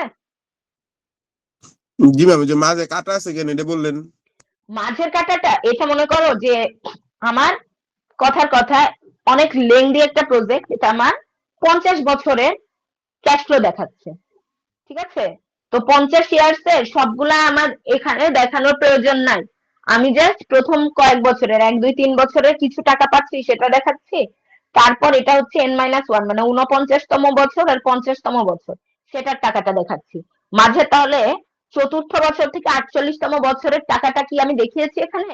দেখাই নাই। সেটাকে আমি এই যে এই ভাঙা চিহ্ন দিয়ে দেখিয়েছি যে এগুলো এক্সিস্ট করে, বাট আমি দেখাই নাই, এগুলো ইলাস্ট। ঠিক আছে? জি ম্যাম, বুঝতে পারছি। আচ্ছা, তো আমরা ক্যাশ ফ্লো ডায়াগ্রাম রিড করা শিখে গেলাম, এনপিভি মেথডও শিখে গেলাম। এইবার আমরা দেখি যে এই এনপিভি মেথড তো খুবই কিউট ছিল, আমাদের আগের জানা সূত্র দিয়েই করতে পারছিলাম। তো তাহলে তো আমাদের বাকি সিস্টেম গুলো না শিখলেই তো হচ্ছে, এটা দিয়ে কাজ চালিয়ে দিই। কিন্তু এটা কিছু প্রবলেম আছে, যে জন্য আমরা সবসময় খালি এই মেথডটাই ইউজ করতে পারবো না। কি কি প্রবলেম আছে? Depends on assumption of discount rate. আমাদের ডিসকাউন্ট রেট যেটা আর এর ভ্যালুর উপরে এনপিভির ভ্যালুটা ম্যাটার করে। আর এর ভ্যালু ডিফারেন্ট হলে এনপিভিটা ডিফারেন্ট প্রজেক্টের জন্য কি এফেক্টেড হচ্ছে। এরপরে হচ্ছে economical pricing of many aspects are difficult. এখানে আমরা জাস্ট টাকা পয়সা লেনদেন এটুকু নিয়েই চিন্তা করেছি, এখানে আমাদের রিস্ক অ্যাসোসিয়েট করা বা এই যে কয় বছর পর কত রিটার্ন পাচ্ছি এই সমস্ত কোনো কিছু টাইমের কোনো ফ্যাক্টরকেই আমরা ওইভাবে কনসিডার করি না। তো এটা ভালো রকম একটা রিস্কের সাথে অ্যাসোসিয়েটেড, মানে রিস্কে একটা আর কি কনসিডার করতে পারে না, তো প্রবলেম ক্রিয়েট হতে পারে পরবর্তীতে। Sometimes we choose project with NPV less than 0, যেটা বলছিলাম যে নেট প্রেজেন্ট ভ্যালু বা আমাদের তথাকথিত ভাবে সারা দৃষ্টিতে দেখে মনে হতে পারে যে এটা লস প্রজেক্ট, বা তাও এরকম প্রজেক্ট আমরা অ্যাকসেপ্ট করি। এটার একটা এক্সাম্পল হচ্ছে বাংলাদেশ রেলওয়ে। বাংলাদেশ রেলওয়ে যখন কনস্ট্রাক্ট করা হয়েছে সেটা অনেক অনেক টাকা খরচ করে বানানো হয়েছে, এবং আমরা জানি মোটামুটি সরকারি যানবাহনের ক্ষেত্রে একটা ভর্তুকি দেয়া হয়। আমরা যদি নর্মালি কোনো জায়গায় ট্রাভেল করতে চাই, বাসে আমাদের যে ভাড়াটা পড়বে, অন্যান্য সব মিডিয়াম বাদই দিলাম আমি, প্লেন বা লাক্সারিয়াস আইটেম যেগুলো আছে ট্রান্সপোর্টের সেসবে গেলাম না, নর্মাল বাসের যে ভাড়াটা পড়বে তার তুলনায় ট্রেনের ভাড়াটা কম পড়বে, কারণ ট্রেন যাতে জনসাধারণ এফোর্ড করতে পারে। মানে তুমি ট্রেনের এখন লাক্সারিয়াস বগি যদি বলো যে ভিআইপি বগি বা কেবিন, সেটার কথা না, আমি জনসাধারণের নর্মাল ক্লাসের টিকেটের কথা বলছি আর কি। তো এই ক্ষেত্রে for the purpose of national welfare, জনগণের সুবিধার জন্য কিছু কিছু ক্ষেত্রে গভর্নমেন্ট এরকম লস হলেও প্রজেক্টে রান রাখে যাতে করে জনগণ বেনিফিটেড হয়। তো এরকম কিছু কিছু গভর্নমেন্ট প্রজেক্টে আমরা দেখবো এনপিভি ভ্যালুটা যদি 0-র চেয়ে কম হয়, নেগেটিভও হয়, অর্থাৎ আপাত দৃষ্টিতে ক্ষতি বা লোকসান হচ্ছে বলেও মনে হয়, তা আমরা এরকম প্রজেক্ট অ্যাকসেপ্ট করি। Biased on short term project. আমাদের শর্ট টার্ম প্রজেক্টে এনপিভি ভালো রেজাল্ট দেয়, ভালো রেজাল্ট দেয় বায়াসড। লং টার্ম প্রজেক্টের ক্ষেত্রে এটা অনেক সময় গড়বড় করে ফেলে, কারণ ওইখানে অনেক বেশি আর কি ফ্যাক্টর অ্যাসোসিয়েটেড থাকে। Are not applicable for mutually exclusive project. আমাদের কিছু কিছু প্রজেক্ট, 2-3টা প্রজেক্ট যদি এরকম হয় মিউচুয়ালি এক্সক্লুসিভ, যে আমাদের ডিসিশন মেক করতে হবে কিন্তু একটা আরেকটার সাথে কোরিলেশন নাই, সেক্ষেত্রে শুধু এনপিভি দিয়ে আমরা জিনিসগুলাকে কনসিডার করতে পারবো না। এই জিনিসগুলো আমাদের পড়তে হবে যে এনপিভি কি কি প্রবলেম ফেস করছে। মানে এইরকম আমি কিছু মানে থিওরি এই স্লাইড থেকে আসলে এরকম দিব যে 5টা মেথড তো আছে, এই মেথডের তুলনায় ওই মেথড কেন ভালো, বা কেন আমি এই মেথড সিলেক্ট না করে ওই মেথড সিলেক্ট করলাম। তো এই যে থিওরিটিক্যাল যে কথাবার্তাগুলো বলা আছে এগুলা একটু বুঝতে হবে এবং মনে রাখতে হবে, ঠিক আছে? আচ্ছা, এই তোমাদের কি ma'am. নেক্সট নেক্সট উইক মিডের আগে লাস্ট ক্লাস? একবারে ম্যাম মিড, কোনো ক্লাস হবে না। কি নেক্সট উইক ক্লাস হবে না? নির্বাচনের ম্যাম পরে তো ম্যাম গ্যাঞ্জাম লাগবে, অনেক সমস্যা হবে, দেশে ঢোকা যাবে না বাংলাদেশে, ঢাকায়। ম্যাম সবাই এই, ইয়াতে। তোমরা কি কেউ আসবে না? তাহলে তো ভালো। ম্যাম ডিপেন্ড করে দেশের পরিস্থিতির উপর। আচ্ছা আচ্ছা আচ্ছা, সেটা পরের বিষয়, আমরা আমাদেরটা শেষ করি। হ্যাঁ, এটা আমি জানি যে এইসবই হবে, এই জন্য আমি আগে থেকে সিলেবাস শেষ করে রাখছি। এসব বলে লাভ নাই। আসো, এবার হচ্ছে second process, internal rate of return বা আইআরআর। যেটা বলছিলাম আমরা প্রথম দিকে, যে ইন্টারনাল রেট অফ রিটার্ন হচ্ছে তুমি যেই টাকাটা বিনিয়োগ করছো বা ইনভেস্ট করছো, সেই টাকাটা রিটার্ন পাচ্ছ, অর্থাৎ তোমার এনপিভি কি জিরো হয়ে যাচ্ছে না? জিনিসটা একটু খেয়াল করো, যে আমি ক্যাশ ফ্লোতে যদি দেখি, এই অ্যামাউন্টে মনে করো 100 টাকা ইনভেস্ট করলাম, তারপরে আমি 1 বছরে 50 টাকা পেলাম, তারপরে হচ্ছে আবার এটা একটু ছোট করে দেই, 30 টাকা পেলাম, তারপরে আমি পেলাম 20 টাকা, এই দিয়ে আমার 100 হচ্ছে। তারপরে আমার আবার হচ্ছে পরে যে আমি 60 টাকা পেলাম, তারপরে যে আমি 30 টাকা এরকম করে চলতে থাকছে। তো আমার 50, 30, 80 প্লাস 20, 100, এইটুকু পর্যন্ত আমি যদি কনসিডার করি, তাহলে কি আমার এই 100 আর এই 100 সমান হয়ে যাচ্ছে? তাহলে আমার নেট প্রেজেন্ট ভ্যালু কি জিরো হচ্ছে না? জিনিসটা কি বুঝছো? জি ম্যাম।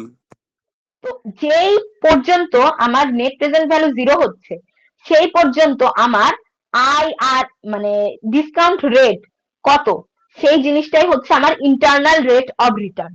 অর্থাৎ এনপিভি কে জিরো ধরে আমরা যে রেট পাবো, সেই জিনিসটাই হচ্ছে আইআরআর। তাহলে আমাদের এমনিতে একটা ডিসকাউন্ট রেট বা আরপি তো গিভেন থাকবে, সেই আরপি এর চেয়ে যদি আইআরআর বা ইন্টারনাল রেট অফ রিটার্ন বড় হয়, সেক্ষেত্রে আমরা প্রজেক্টটাকে অ্যাকসেপ্ট করব।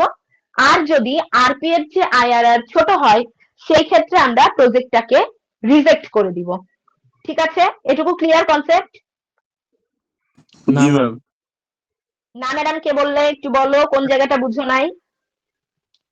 ম্যাম আইআরআর ব্যাপারটাই বুঝি নাই। আইআরআর ব্যাপারটাই বুঝো নাই, ভেরি গুড।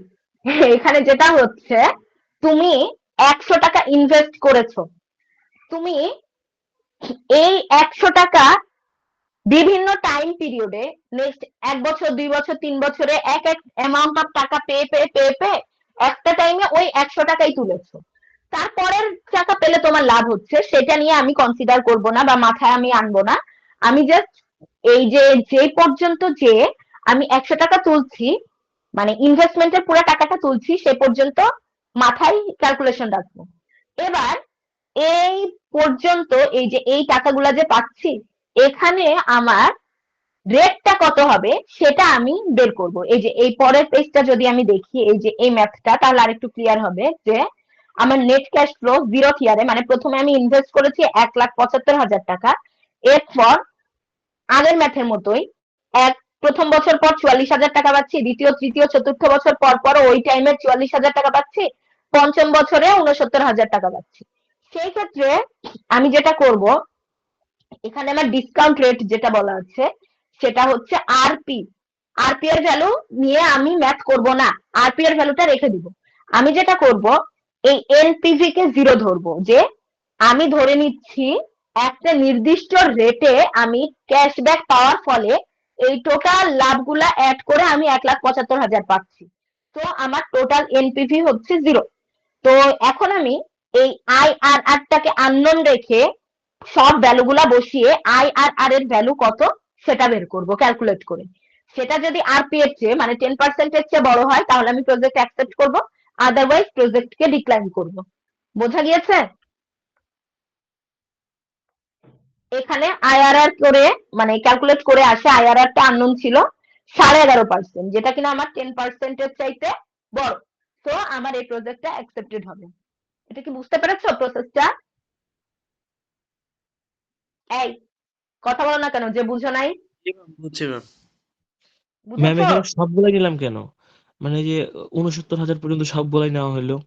কারণ এখানে আমি জানি না যে এই ভ্যালুটা ফিউচার রেট আরপি আরপি তো 10%, সেটা তো হিসাবের বাইরে, কিন্তু এই ভ্যালুটা আইআরআর যেটা বলছিলাম আর কি, এই রেটে কত টাকা হলে জিনিসটা জিরো হবে এই জিনিসটা আমি জানি না। তো এই জন্য আমি সবগুলাই নিব।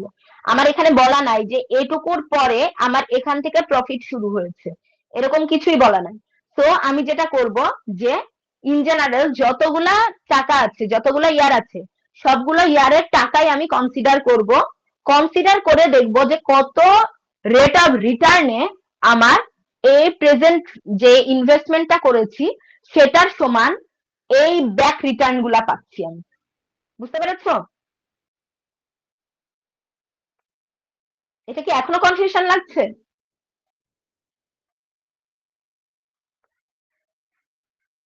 এই যে কনফিউজ ছিল সে কোথায়? জি ম্যাম, এখনো কনফিউশন।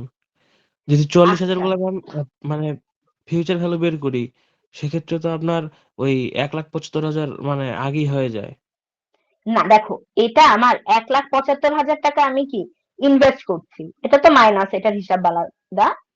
সেই এখানে সমান করে এক তো নিবো মানে ১,৭৫,০০০ বললেন যে এটা ১,৭৫,০০০ যেটা আমি ইনভেস্ট করলাম, সেই হ্যাঁ সমান আমি পেয়ে গেলাম। ওই পাওয়ার টুক সময় আমার মানে আরের ভ্যালু। তো আমরা তো হ্যাঁ, পাইতে পাওয়ার থেকে ৬৯,০০০ গেলে বেশি হয়ে যেতেছে। এটা তো আমি যদি এদেরকে যোগ করি খালি, কিন্তু এটা তো ফিউচার ভ্যালু, আমার আমার প্রেজেন্টে নিয়ে এসে যোগ করা লাগবে না? তো আমি তো জানি না এটা কয় বছর পর বা কি হিসাবে আমার আহ কোন রেটে জিনিসটা আসছে। যদি এরকম হতো আমি ডিসকাউন্ট রেটটা 10% বসিয়ে দিচ্ছিলাম, তাহলে আমি বলতে পারতাম আচ্ছা ঠিক এই পয়েন্টে এসে আমার এই টাকাটা ১,৭৫,০০০ টাকার সমান হবে। কিন্তু আমি তো ডিসকাউন্ট রেটটা নিচ্ছি না, আমি ওই আর এর ভ্যালুটাই বের করছি যে যতদিন পর্যন্ত আমি টাকা ফেরত পাচ্ছি সেই টাকাটা আমার ১,৭৫,০০০ টাকা হওয়ার জন্য কতটুকু ইন্টারনাল রেট অফ রিটার্ন দিবে, ওই ভ্যালুটাই তো আমি আননোন করে রাখছি, তাই না? তো ওইটাই আর কি, যে যতগুলা টাকা আছে সবগুলাই আমি নিব, নিয়ে আমি দেখবো যে আমাদের ইন্টারনাল রেট অফ রিটার্ন বা কি বলে ক্যাশব্যাকের যে রেটটা সেইটা কত পার্সেন্ট আসছে। সেটা যদি 10%-এর চেয়ে বেশি হয় তার মানে কি তুমি অ্যান্টিসিপেট করছো যে মানে মার্কেট ভ্যালু হচ্ছে এখন 10%, 10%-এ তুমি টাকাটা ব্যাক পাচ্ছ বা টাকাটা ইনফ্লেশন হচ্ছে। তোমার যদি এটা যেটা দেখছি আমি 11.5% হয়, তার মানে কি এটা মার্কেট ভ্যালুর চেয়ে বড়। এটা তো আমাদের হিসাব করে বের করা লাগছে, তাই না?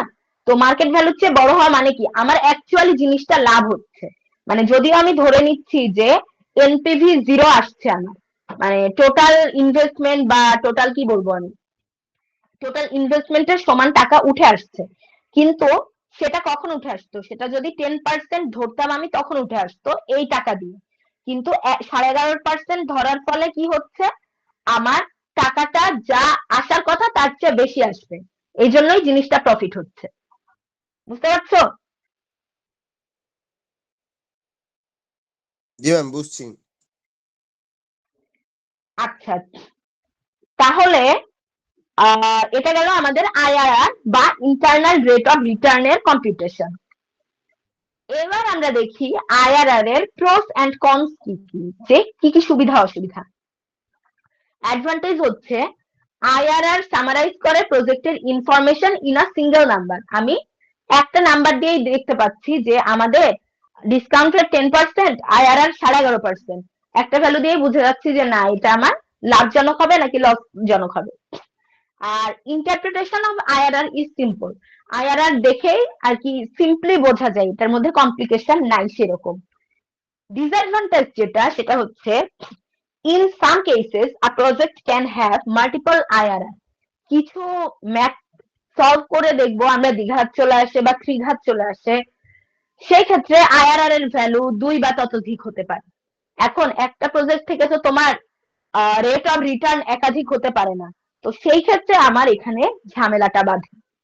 when choosing between competing projects, IRR method can give a different decision to NPV ranking conflict।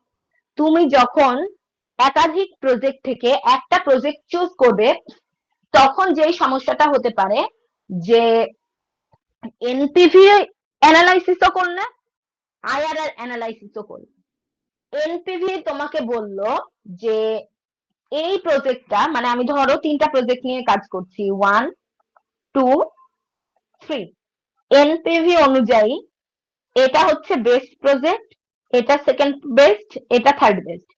IRR অনুযায়ী রেজাল্টটা ডিফারেন্ট হতে পারে, আইআরআর বলতে পারে এটা ফার্স্ট, এটা সেকেন্ড, এটা থার্ড। তো সেই ক্ষেত্রে আমার চুজ করাটা একটু ডিফিকাল্ট হতে পারে। তো এই দুইটা হচ্ছে আমার আইআরআর এর ডিসঅ্যাডভান্টেজ, ঠিক আছে?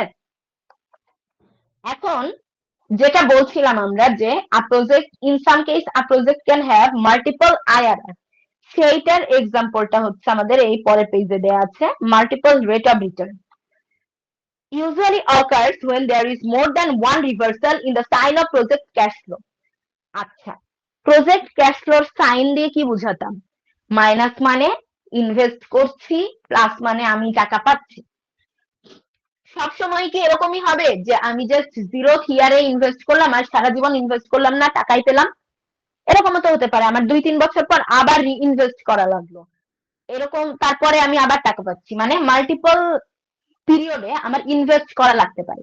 সেক্ষেত্রে এই যে এই এক্সাম্পলে দেখি যে এখানে 2 নাম্বার ইয়ারে আমার নেগেটিভ ক্যাশ ফ্লো, তার মানে কি আমার সেকেন্ড ইয়ারে ইনভেস্ট করা লেগেছে আমার। তো এই জায়গায় আমার সাইন রিভার্সাল হলো না, যে এটা নেগেটিভ এরপরে পজিটিভ তারপর আবার negative, negative positive negative reverse করে গেল।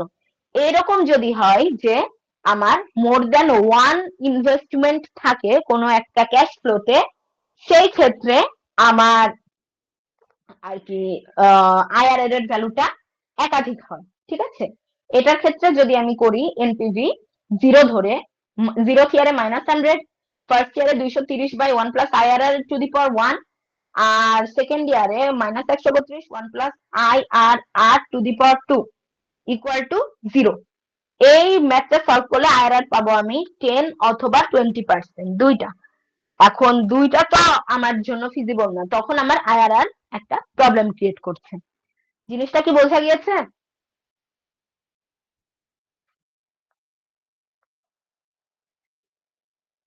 এই কেউ কি আছো? ম্যাম এই থিওরি আসবে কত মার্কের এই ইয়েতে স্লাইডেতে?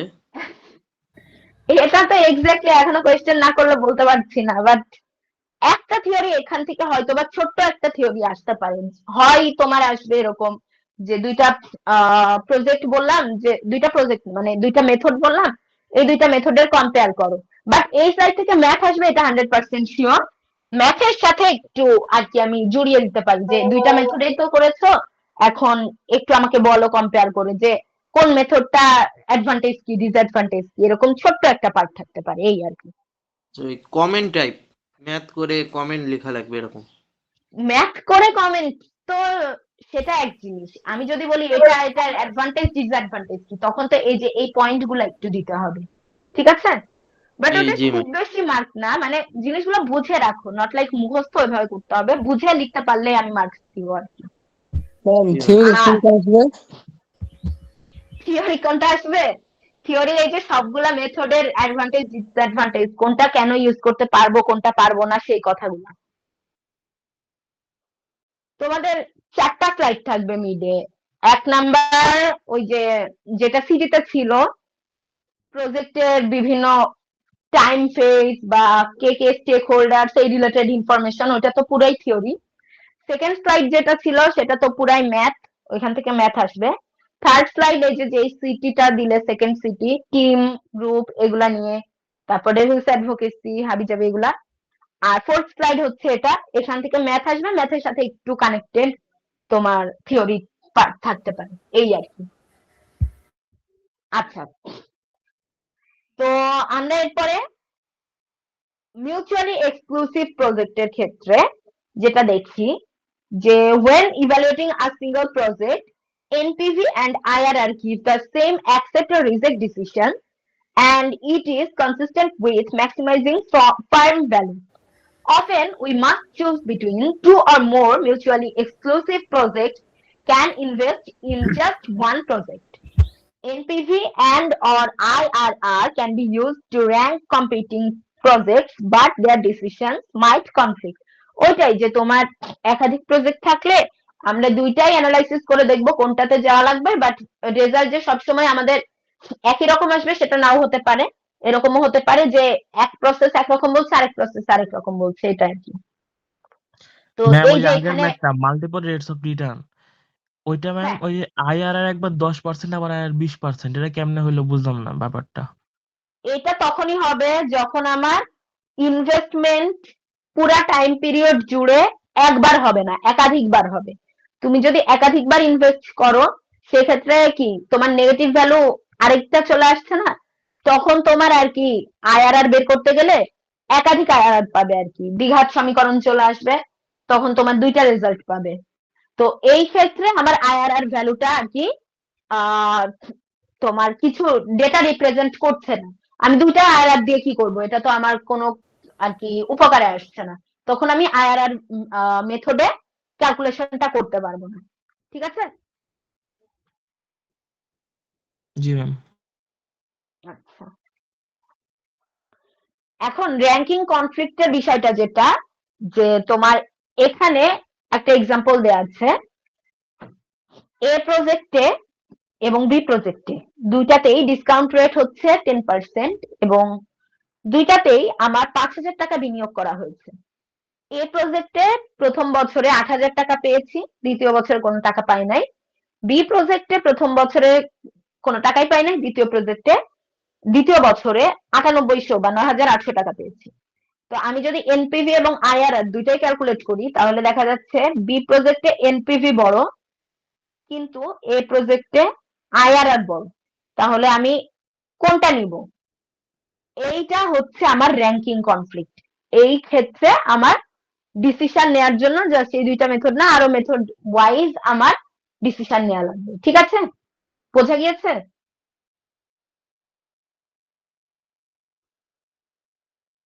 এখানে আমরা যদি দেখি এই দুইটা প্রজেক্টকে গ্রাফে জাস্ট প্লট করেছে ডিসকাউন্ট রেট ভার্সেস এনপিভি।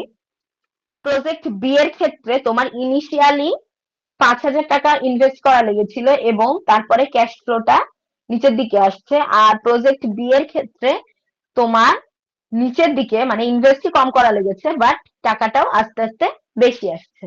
এই জিনিসটা দিয়ে আর কি র্যাঙ্কিং কনফ্লিক্টকে রিপ্রেজেন্ট করা হয়েছে। আচ্ছা, এর পরের মেথডটা হচ্ছে সিবিআর বা কস্ট বেনিফিট রেশিও। এই ক্ষেত্রে যেটা বললাম যে net present value of benefit বের ম্যাম করব। এই যে র্যাঙ্কিং কনফ্লিক্ট এগুলা কি কিছু করতে হবে, কোনো ম্যাথ করতে হবে আমাদের এগুলোর জন্য? না, ম্যাথ না, এটা হচ্ছে তোমার যখন আমি দুই বা ততোধিক এরকম বিভিন্ন প্রজেক্ট দিয়ে দিব তখন আমি যদি বলি যে কোন প্রজেক্টটা বেটার, তখন তোমার কি এরকম এনপিভি আইআরআর বিসিআর এই মেথড গুলা দিয়ে দেখতে হবে যে কোন প্রজেক্টটা আমার অ্যাকচুয়ালি ফিজিবল হবে কোনটা হবে না। যেমন এখানে দেখো, এখানে আমার এনপিভি হচ্ছে বি প্রজেক্টে বেশি কিন্তু আইআরআর এ প্রজেক্টে বেশি। তো শুধু আমি তাহলে এই দুইটা মেথড দিয়ে ডিসিশনে আসতে পারছি না, আমার পরের মেথড গুলাও অ্যাপ্লাই করা লাগবে। কিন্তু যদি এরকম হতো যে এই প্রজেক্টে এনপিভি আইআরআর দুইটাই হচ্ছে বেশি বি প্রজেক্টের তুলনায়, তখন আমি এইটুকু করেই বলতে পারতাম যে আমার এ প্রজেক্টটা বেশি লাভজনক। বুঝতে পেরেছো? এরকম ডিসিশন মেকিং টাইপের আসলে তখন আর কি এরকম বিভিন্ন প্রসেসে যে করে তারপর দেখাতে হবে। আচ্ছা, বিসিআর এ তাহলে কি করব আমরা? বেনিফিটের যে টাকাগুলা সেগুলা নেট প্রেজেন্ট ভ্যালুতে নিয়ে আসবো, আর কস্ট মানে ইনভেস্টমেন্টের যে টাকাগুলা যত ইনভেস্টমেন্ট করছি সেগুলোকে নেট প্রেজেন্ট ভ্যালুতে নিয়ে আসবো, তারপরে বেনিফিট বাই কস্ট ভাগ করব। যদি আমার বিসিআর 1 এর চেয়ে বড় হয় তাহলে প্রজেক্ট অ্যাকসেপ্ট করব, আর 1 এর চেয়ে যদি ছোট হয় তাহলে আমি প্রজেক্ট ডিক্লাইন করব। এখানে একটা কথা বলা আছে, বিসিআর বেসিক্যালি হচ্ছে এনপিভি এর একটা প্রক্সি টাইপের সিস্টেম, এটা খুব একটা নতুন রুল না, নতুন সিস্টেম এর সাথে আর কি ডিফার করছে না খুব একটা। ওকে, তাহলে বিসিআর এর ক্ষেত্রে এটা খুবই সিম্পল। আমার এই ম্যাথের জন্য দেখো এনপিভি কস্ট কি খালি 0th বছরেই দেয় না 1,75,000, এটা আমার ইনভেস্টমেন্ট। যদি কথার কথা আমার 6th ইয়ারে আরেকটা মাইনাস 2 লাখ আসতো, তখন আমি এনপিভি কস্টে ডিরেক্ট 1,75,000 বসাতে পারতাম না। এখানে যেমন ডিরেক্ট 1,75,000 বসিয়েছে, এখানে তখন আমার এনপিভি কস্টটা কি হতো, সমান সমান 1,75,000 প্লাস এই 2 লাখ, যেটা এটা কি 20,000 লিখেছি, sorry, 2 lakh divided by 1.1 to the power 6, এটা করে যে টাকাটা পেতাম সেটা হতো আমার এনপিভি কস্ট। এটুকু কি ক্লিয়ার? মানে আমার ক্যাশ ফ্লো থেকে ইনভেস্টমেন্ট যেগুলো আছে সেগুলোকে আমি পিক আউট করতাম, পিক করে নিয়ে তাদের প্রেজেন্ট ভ্যালুটা বের করতাম। আর এনপিভি বেনিফিটের ক্ষেত্রে বেনিফিট কোনটাই হচ্ছে, এগুলা সব প্লাস প্লাস সাইনের গুলা নিয়ে আমি এই যে এনপিভি বেনিফিটটা বের করব। এনপিভি বেনিফিট এর জন্য আমার তাহলে কি আসবে, 44,000 by 1.1 to the power 1 plus same জিনিসই 44,000 1.1 টু দি পাওয়ার 2, এভাবে করে 44,000 1.1 টু দি পাওয়ার 3 4 এরকম আসবে, প্লাস 69,000 বাই 1.1 টু দি পাওয়ার 5। এটা তো এদেরকে প্রথমে যোগ, বের করলাম একবার ম্যাম, এই নিয়ম তো দেখাইলেন। হ্যাঁ এটা তো এনপিভি বের করার। এখন ওই এনপিভি বেনিফিটের জন্য বের করব আলাদা করে, কস্টের জন্য বের করবো আলাদা করে। এখানে কিন্তু দেখো বেনিফিটে আমি এই 1,75,000 ঢুকাই না, কারণ এটা আমার কি কস্ট। তো এইটা আমি এই যে এনপিভি কস্টে আলাদা করে বের করে নিব, তারপরে এই দুইটাকে ভাগ করে দেখবো একের চেয়ে বেশি নাকি কম। ক্যালকুলেশন মোর অর লেস সবগুলারই একই রকম, প্রসেসটা জাস্ট আমরা এক একটা ওয়েতে যে দেখছি কোনটা দিয়ে কিভাবে আর কি বের করা যায়, মানে এক একটা ম্যাথের অ্যাপ্রোচ এক এক রকম, এই আর কি। ম্যাম এটা কি তাহলে বোঝা গিয়েছে? হ্যাঁ এনপিভি কস্ট যেটা আমার বক্সের মধ্যে ফার্স্টে আমি ইনভেস্ট করছিলাম ওই যে 1,75,000, যেটা নেগেটিভ ভ্যালু আছে, এই পুরা হ্যাঁ বক্সের মধ্যে যদি আর কোনো নেগেটিভ ভ্যালু না থাকে যেটা আমি ইনভেস্ট করছি, হ্যাঁ, তাহলে ওইটাই বসাই দিব। আর যদি থাকে ওইটাই তাহলে বসিয়ে সেটাকে দেবো। আমি অ্যাড করব, আর ওই ইন্টারেস্ট রেট দিয়ে সেটা কনভার্ট করে নিতে হবে। হ্যাঁ কারণ ওইটা তো ফিউচারে চলে যাচ্ছে, সেটা তো, এটা যেমন দেখো 0th ইয়ারে আছে দেখে এটা প্রেজেন্টে আছে, তাই আমার একে কনভার্ট করা লাগছে না। কিন্তু এই 6 বছর পরে যে যদি ইনভেস্ট করি, সেটা কি ফিউচার ভ্যালু অফ মানি না, সেটাকে প্রেজেন্টে নিয়ে আসার জন্য কনভার্ট করে তারপরে আমি প্রেজেন্টে যোগ করছি। ঠিক আছে? জি ম্যাম, বুঝতে পারছি। আচ্ছা, তো তারপরে এটা আমি জাস্ট ভাগ করে দেখবো যে এই যে 1.04 একের চেয়ে বড়, তো আমার প্রজেক্টে প্রফিট হচ্ছে। এখন এই যে পেব্যাক পিরিয়ড মেথড, যেটা এখানে এসে যে ইস্যুটা অ্যারাইজ করছে যে দুইটা কি বলে, আচ্ছা না, এই পেব্যাক পিরিয়ড হচ্ছে যে কত টাইম পর আমি যত টাকা পে করেছি তত টাকা ব্যাক পাচ্ছি, সেই জিনিসটা। ঠিক আছে? এই জিনিসটা ডিসিশন রুলটা কি, accept all project where payback period is less than the benchmark maximum। তোমার একটা নির্দিষ্ট টাইম পিরিয়ড বলা থাকবে যে এই প্রজেক্টের জন্য বেঞ্চমার্ক হচ্ছে আমার 10 বছর, মানে আমি টার্গেট করছি যে আমি যত টাকা ইনভেস্ট করছি 10 বছরের মধ্যে আমি সেই টাকা তুলে ফেলতে পারবো। তো পেব্যাক পিরিয়ড যদি আমার 12 বছর হয়, তার মানে কি আমি যত টাকা ইনভেস্ট করেছি সেটা তুলতে আমার 12 বছর লেগে যাবে, আমার বেঞ্চমার্কের চেয়ে বড়, তাহলে এই প্রজেক্টটা আমি অ্যাকসেপ্ট করব না। কিন্তু আমার যদি বেঞ্চমার্ক 10 হয় এবং আমার পেব্যাক পিরিয়ড হয় 5 বছর, তার মানে কি আমার টার্গেট ছিল 10 বছরের মধ্যে টাকা তুলে ফেলা, কিন্তু আমি 5 বছরের মধ্যেই তুলে ফেলছি, তাহলে কি তারপরে আমার তো বিশাল লাভ। তো সেই ক্ষেত্রে আমি প্রজেক্টকে অ্যাকসেপ্ট করব। When choosing between mutually exclusive projects, accept project with the shortest payback period। আমাদের একাধিক প্রজেক্ট থেকে যদি ডিসিশন মেক করতে হয় তখন সবচেয়ে কম পেব্যাক পিরিয়ড যেটা, সেটাটা নিয়ে আমরা কাজ করব। এই যে এই প্রজেক্টের ক্ষেত্রে যদি আমি দেখি, 3টা প্রজেক্ট দেয়া আছে, 3টা প্রজেক্টে আমার ইনভেস্ট করা লাগছে হচ্ছে $50 করে, কথার কথা। প্রথম প্রজেক্টে 1 বছর পর আমি পাচ্ছি কত, 1 টাকা। 2 বছর পর পাচ্ছি 49 টাকা, 3 বছর পর 0 টাকা, তাহলে 1 প্লাস 49 50 টাকা হয়ে গেল আমার 2 বছরেই। সেকেন্ড প্রজেক্টে প্রথম বছরে 49 পাচ্ছি, তারপর 0 টাকা, তারপরে 1 টাকা, 3 বছর লাগছে আমার কি বলে পেব্যাক পিরিয়ড কমপ্লিট করতে। আর থার্ড প্রজেক্টে প্রথম 2 বছরে কোনো টাকাই পাই নাই, থার্ড বছরে যে 100 টাকা পেয়েছি। এই ক্ষেত্রে আমার হিসাবটা কি, যে 2 বছর পর্যন্ত 0 0। এখন 2 বছরে পাচ্ছি আমি 0, 3 বছরে আমি পাচ্ছি, সরি 2 বছরে পাচ্ছি আমি 0, 3 বছরে পাচ্ছি আমি 100 টাকা। তাহলে 50 টাকা পাবো কি 2.5 বছরে না? আমি লিনিয়ার ইন্টারপোলেট করে পাচ্ছি। তো এই জন্য আমার এই থার্ড পয়েন্টের পেব্যাক পিরিয়ডটা হচ্ছে 2.5 ইয়ার্স। এইটুকু কি বুঝতে পেরেছো? জি ম্যাম, বুঝতে পারছি। জি ম্যাম।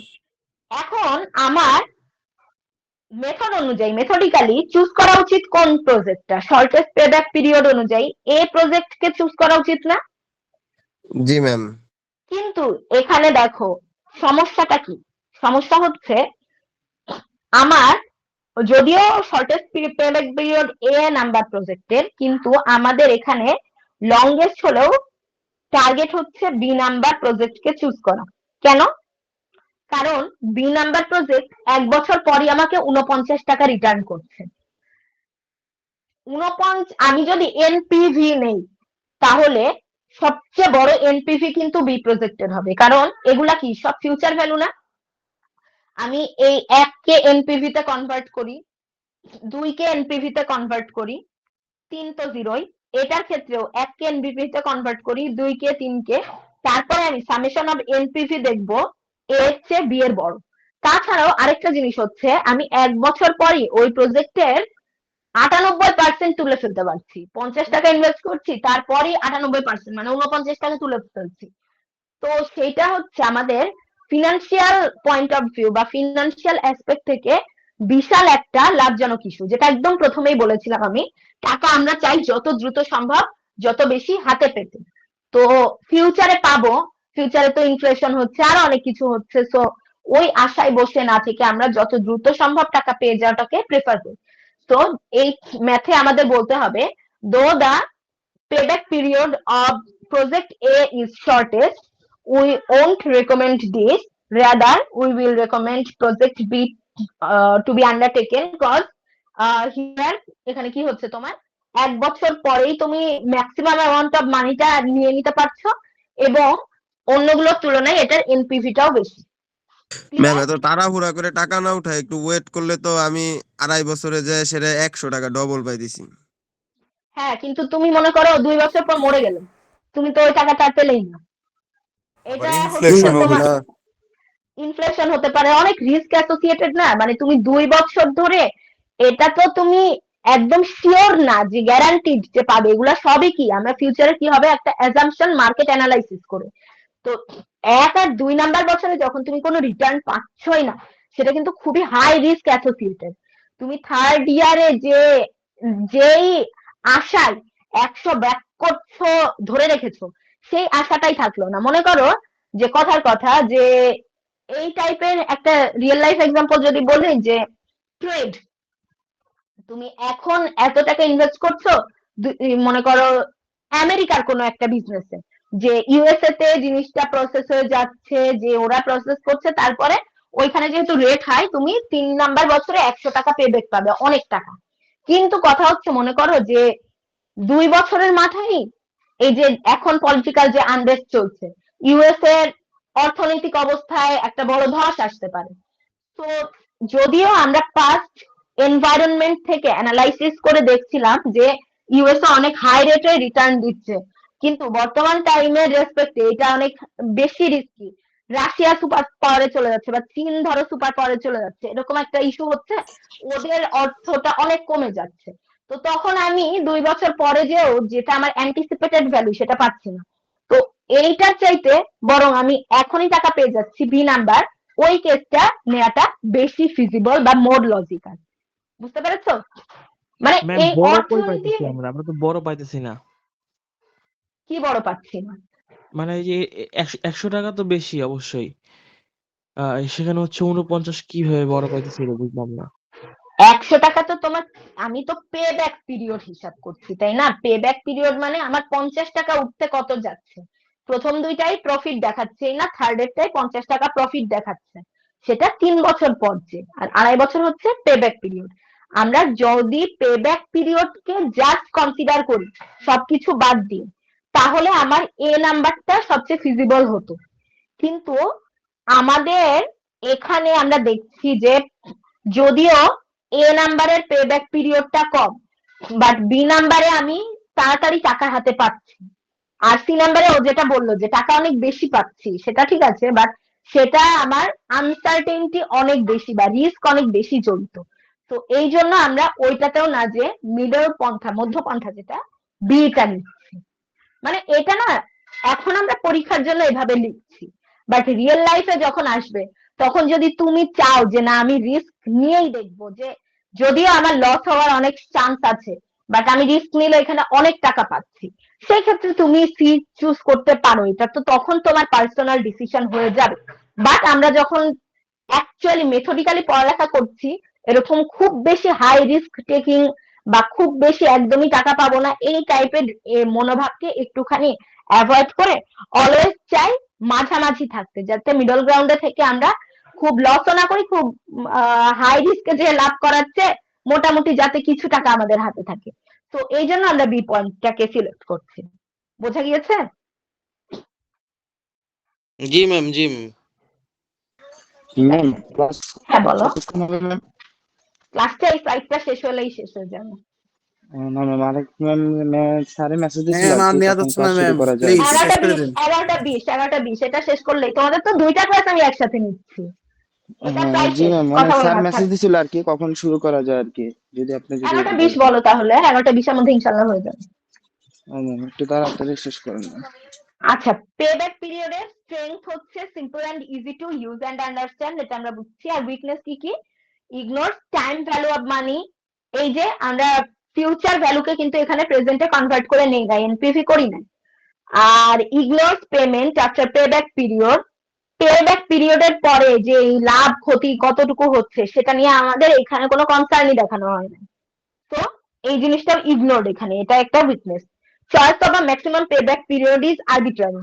এই যে আরবিট্রারি মানে কি, এক একজনের কাছে এক এক রকম মনে হয়। এই যে যেটা বললাম, যে আমি বললাম বি মেথড, আরেকজন বললো সি মেথডটা কেন নিলাম না।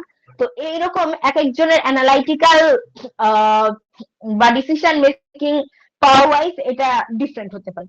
আর does not recommend project with that will maximise value. যে প্রজেক্ট গুলা ভ্যালু ম্যাক্সিমাইজ করে সেগুলোর ক্ষেত্রে এটা এফিশিয়েন্ট না। আর এইবার হচ্ছে comparing project with different life. এটা ইজি। এটা দেখো, যদি যেটা একদম প্রথমে বলেছিলাম যে প্রজেক্ট এটা 4 বছরের টাইম পিরিয়ডে কাজ করছে আর প্রজেক্ট বিটা 8 বছরের টাইম পিরিয়ডে কাজ করছে, সেক্ষেত্রে আমি যেটা করব, প্রজেক্ট এ কে যদি আমি ডাবল করে নিই, অর্থাৎ এই যে 0 নাম্বার টাইম, অর্থাৎ 0 ইয়ার, এখানে আমি 3000 যে ইনভেস্ট করেছি এটাকে আবার এখানে নিয়ে আসি 0 1 2 3 4, তাহলে কি আমার এই প্রজেক্ট বি এর সাথে জিনিসটা মিলে যাচ্ছে না? এই যে এই পেজে যদি আমি দেখি, প্রজেক্ট এ কে ডাবল করছি, এটুকু হচ্ছে প্রজেক্টের অ্যাকচুয়াল লাইফ স্প্যান। এরপরে আমি 8 মিলানোর জন্য, যেহেতু প্রজেক্ট বি তে 8 বছর জুড়ে কাজ চলছে, আমি এটাকে প্রজেক্ট এ কে আবার রিপিট করলাম আরেকবার, তারপরে আমি সেটার এনপিভি বের করছি, আর প্রজেক্ট বি এর এনপিভি তো নরমালি বের করছি। তারপরে আমি কম্পেয়ার করব যে কোনটার এনপিভি বড়, সেই অনুযায়ী আমি ডিসিশন নিব, আচ্ছা এই প্রজেক্টটা আমি হাতে নিতে পারি। ক্লিয়ার? এই এটা বুঝতে পেরেছো? শুনছো কেউ? জি ম্যাম। আচ্ছা, তো এই প্রজেক্টের মানে এই মেথডের যেটা প্রবলেম, যে তুমি ইজিলি এটা 4 আর 8 ছিল বলে ডাবল করে দিতে পারলে, কিন্তু এই যে তোমার যদি এরকম হয় 5 আর 7 বছর, তখন তোমার এটা লস আগু করে 35 বছর করা লাগবে। তাহলে প্রজেক্ট এ কে 7 বার রিপিট করে এনপিভি বের করতে হবে, আর প্রজেক্ট বি কে 5 বার রিপিট করে এনপিভি বের করতে হবে। তো জিনিসটা অনেক টাইম সাপেক্ষ। তো এজন্য আমরা এইএ বা অ্যানুয়াল ইকুইভ্যালেন্ট অ্যানুইটি মেথডে চলে যাই। এটা হচ্ছে আমাদের যে সূত্র ছিল না অ্যানুইটির, present value, PV equal to কি ছিল, a into 1 minus R to the power minus 1 plus R to the power minus n divided by R. তো এখান থেকে আমরা এই অ্যানুইটিটা বের করব। এই পিভি হচ্ছে প্রজেক্ট এ এর জন্য net present value, A B এর জন্য নেট প্রেজেন্ট ভ্যালু, এটা ডিভাইডেড বাই এই যে এই পার্টটা আর কি। তাহলে এই ডিভাইডেড বাই যখন করছি পিভি বাই এটা, এখান থেকে এ পাচ্ছি না, এই অ্যানুইটি দুইটার কেসে বের করে আমরা দেখব যে এই কোনটার অ্যানুইটিটা বেশি, অর্থাৎ কোনটা আমাকে পার ইয়ারে বেশি টাকা রিটার্ন করছে। যেটা বেশি টাকা রিটার্ন করবে সেই প্রজেক্টটা হচ্ছে আমরা অ্যাকসেপ্ট করব। ক্লিয়ার?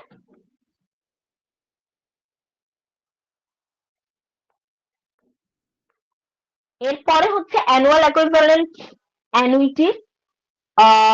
আচ্ছা, এখানে কিছুই না, এটা হচ্ছে জাস্ট প্রসিডিওর গুলা বলা আছে। এই আমাদের সিলেবাস, এই আমাদের শেষ। এখন আমাদের কাজ হবে কি, এই যে এই পেজ থেকে মোর প্রবলেম লেখা, যেটা পেজ নাম্বার 31 থেকে লাস্ট পর্যন্ত 43 পর্যন্ত সম্ভবত 13টা ম্যাথ আছে, এটা এই উইকের ভিতরে আমাকে অনলাইন সাবমিট করবে। মানে ডেডলাইন হচ্ছে শুক্রবার।